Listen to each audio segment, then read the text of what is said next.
Bienvenida maestra Enriqueta Guadalupe Cambero González. Bienvenidos todos compañeros de la maestría en Ciencias de la Salud, Adolescencia y Juventud. Mi nombre es Marina Graciela Jiménez Ibarra. Vamos a presentar un video sobre el diseño de estudio epidemiológico de encuesta o transversal. Los estudios epidemiológicos se clasifican en estudios observacionales y en estudios experimentales. Dentro de los estudios observacionales tenemos estudio de casos y serie de casos, estudio ecológico, estudio de encuesta o transversales, estudio de casos y controles, estudios de corte, y dentro de los estudios experimentales vamos a tener el ensayo clínico controlado y el ensayo comunitario.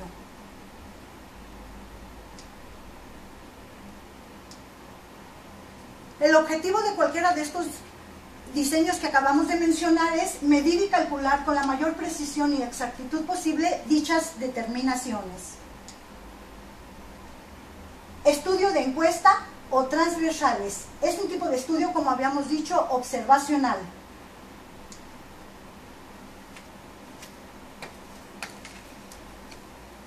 El diseño transversal recibe este nombre por ser un procedimiento de investigación sin continuidad en el eje del tiempo. Suele ser llamado de prevalencia, ya que con este diseño es posible estimar la prevalencia de la enfermedad. Puede ser que estudie la totalidad de una población, pero en esencia se estudia una muestra representativa de esta en un momento y lugar determinados. Por ejemplo, la Encuesta Nacional de Adicción o la Encuesta Nacional de Salud y Nutrición en SANUD 2006. El diseño transversal puede ser descriptivo o analítico. Diseño transversal descriptivo tiene como fin estimar la magnitud y distribución de una enfermedad o condición de salud en un momento dado, además de otras características en los individuos de la población relativas a las dimensiones de tiempo, lugar y persona. Pero cuando el objetivo es responder una pregunta que plantea la búsqueda de asociación entre las características o factores de exposición con la enfermedad y se estiman los factores de riesgo, se le conoce como analítico. Características del diseño transversal. Es un estudio observacional. Desde el punto de vista de la direccionalidad, es un estudio simultáneo. Según la unidad de observación y análisis, para este diseño es el individuo. Criterios de selección, ninguno. Criterios de temporalidad, se trata de un estudio retrospectivo. Asignación de la exposición aleatoria fuera de control del investigador. Número de observaciones por individuo, transversal.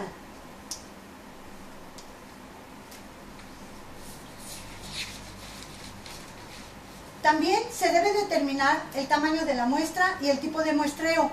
El muestreo, que es la forma de seleccionar a los individuos, puede ser por conveniencia o probabilístico. Si se emplea este último método, las variantes son aleatorio simple, sistémico, estratificado o por conglomerados. Una vez seleccionadas las personas a estudiar, se recolecta la información sobre su estatus relativo a la enfermedad y las características relevantes de su estado actual o pasado. Posteriormente, para su análisis, se clasifican como casos prevalentes o libres de la enfermedad. También se define quienes están expuestos o no respecto a cada uno de los factores estudiados. Este es un esquema de diseño transversal en donde aquí observamos el número total de la población a estudiar. Este es la muestra de la población de estudio. Está constituida por enfermos expuestos, enfermos no expuestos, sanos expuestos y sanos no expuestos.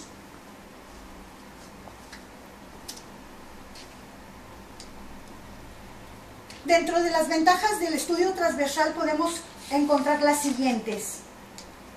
En comparación con otros diseños, son estudios de bajo costo y fáciles de realizar. Requieren poco tiempo de ejecución, puesto que no hay seguimiento de los individuos.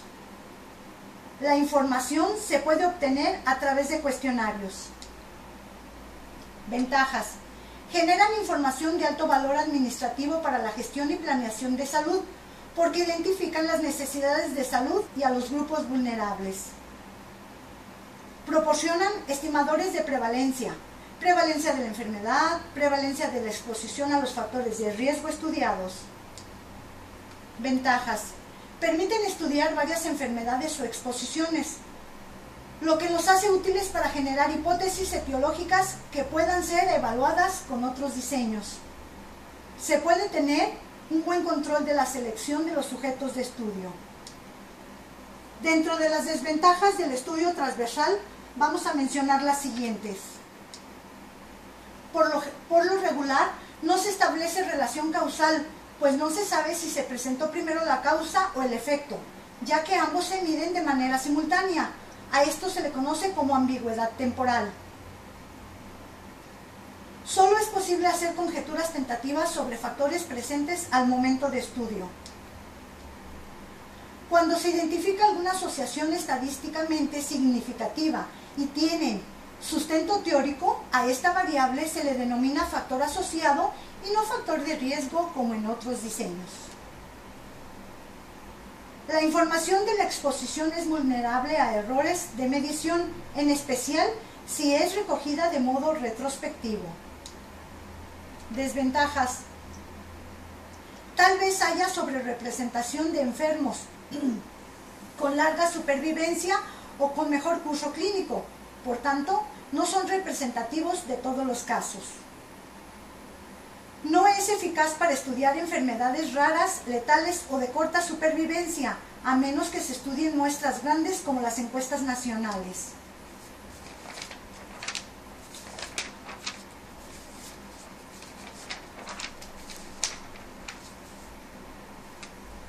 Dentro de las formas de análisis que tenemos en este estudio transversal, contamos con medidas epidemiológicas de frecuencia, medidas de asociación y medidas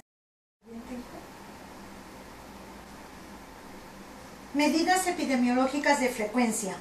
Mediante este diseño se mide la prevalencia de la enfermedad y de los factores estudiados. También se describen variables sociodemográficas, por ejemplo, la prevalencia por sexo, grupo de edad, zona geográfica y otros. Para calcularlas, se puede utilizar una tabla de contingencia del 2×2, en donde se coloca en las columnas el estatus de la enfermedad y en las filas la variable independiente o el factor exposición. La letra A significa el número de individuos que están expuestos al factor y están enfermos. La letra B, el número de individuos que están expuestos al factor pero que no están enfermos. La letra C, el número de individuos no expuestos al factor pero sí están enfermos. Y la letra D, el número de individuos que no están expuestos al factor y tampoco están enfermos.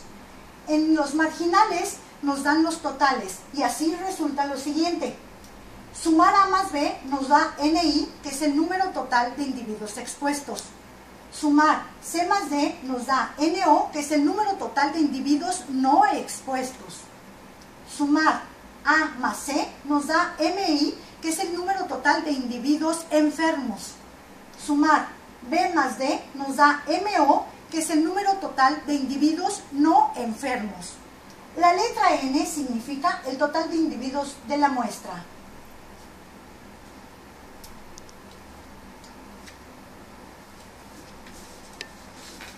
De acuerdo a la tabla 2×2, es posible calcular varias medidas. La primera es la prevalencia de la enfermedad, misma que se obtiene de la siguiente manera. Vamos a dividir el número de individuos que están enfermos y no expuestos al factor entre el número total de la muestra de la población multiplicado por 100 y se interpreta de la siguiente manera. La prevalencia de la enfermedad entre los individuos de una población es del tanto por ciento. Asimismo, con ayuda de la tabla de 2×2, se puede describir con mayor detalle la información, haciendo diferentes cálculos, como puede ser la prevalencia de la enfermedad entre los individuos expuestos al factor. se obtiene de la siguiente forma. Vamos a dividir los individuos que están expuestos al factor y que están enfermos entre el número total de los individuos expuestos multiplicados por 100. Y se interpreta de la siguiente manera. El tanto por ciento de los individuos de la población que está expuesta está enferma.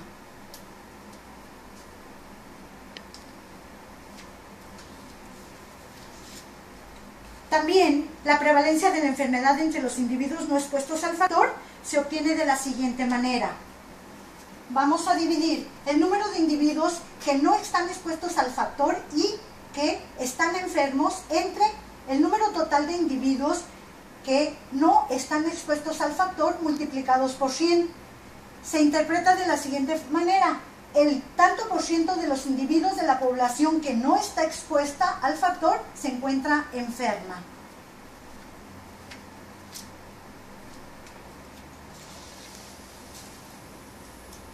Medidas de asociación. Expresan la magnitud con la que se incrementa el riesgo de presentar la enfermedad cuando ocurre una exposición.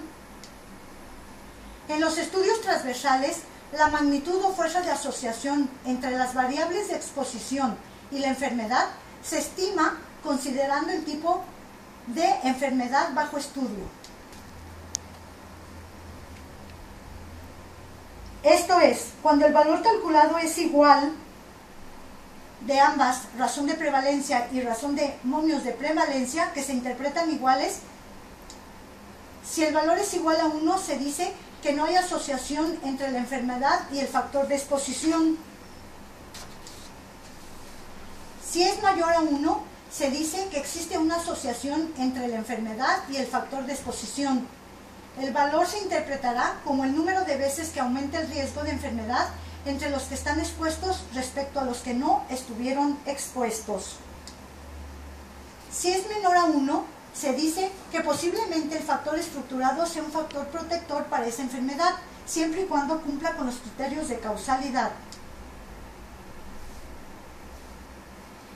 El resultado obtenido de la prueba se le denomina valor calculado, el cual se debe comparar con el valor de las tablas específicas. Para esta prueba se usan los valores Z de 2 colas. El valor de más menos 1.96 corresponde al nivel de confianza del 95%. Prueba de la Chi de Mendel y Hensel. Es una prueba de asociación a fin de evaluar que el resultado obtenido sea solo producto del azar. Medidas de impacto potencial. Cuando el factor de exposición produce un incremento en el riesgo mayor a 1, es posible calcular el impacto potencial o el riesgo atribuible que tendrá en la población y en el grupo de individuos expuestos. Para ello, se utiliza la fracción etiológica en 2 dimensiones. Fracción etiológica poblacional es igual a dividir el número de individuos que están expuestos al factor y que están enfermos, multiplicados estos por la razón de prevalencia o la razón de momios de prevalencia menos 1, divididos entre la razón de prevalencia o razón de momios de prevalencia, que identifica el porcentaje de casos que son atribuibles a la exposición.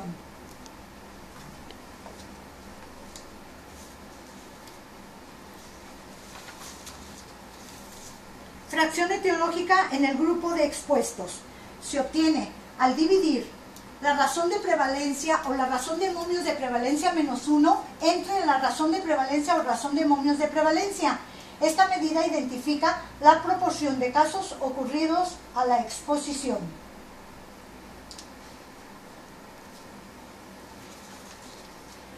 Estas medidas son obtenidas en proporciones, por lo tanto toman valores entre 0 y 1 y se multiplica por 100 para ser expresadas en porcentajes. Ambas medidas indican la importancia relativa de la exposición al factor estudiado en relación con el total de eventos. Y por último, vamos a hablar que este estudio transversal tiene sesgos o errores. Estos sesgos pueden ser de 4 tipos: errores de duración, errores de selección, errores de información y errores de memoria. Por mi parte, es todo. Muchas gracias. por su asistencia a esta presentación.